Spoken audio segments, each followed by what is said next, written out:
The word jihad is mentioned in the Quran about 41 times. The words mercy, peace, and compassion are mentioned about 355 times. Yes, come in. Come on in, Riaz. Sit down, please. Contrary to popular belief in most Western cultures, Islam is a religion that preaches peace and tolerance. Yes, Patricia.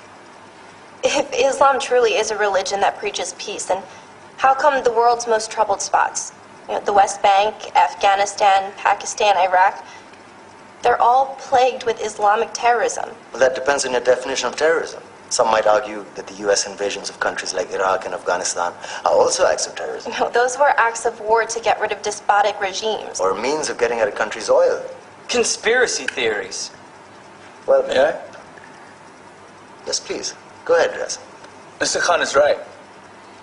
I mean, if we're talking about terrorists, the world's biggest terrorists are the white superpowers. Come on now. No, really, stop and think about it. Explain 9/11. Okay. Do you know how many people died in the Twin Towers strike? Around 3,000. And do you have any idea how many people died in the bombing of Afghanistan?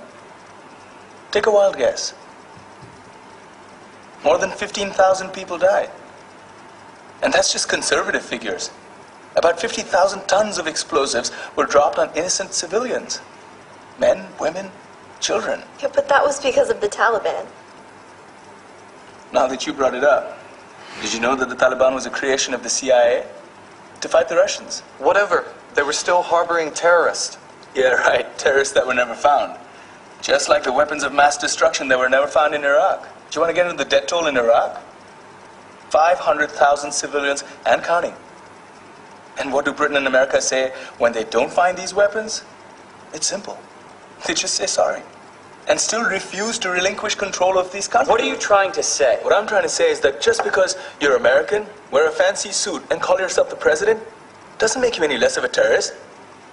I'm saying that if you don't stop meddling in other people's countries, you will face a backlash. If Muslims like you feel that way, then why don't you get out of our country? We will. As soon as you promise to leave ours.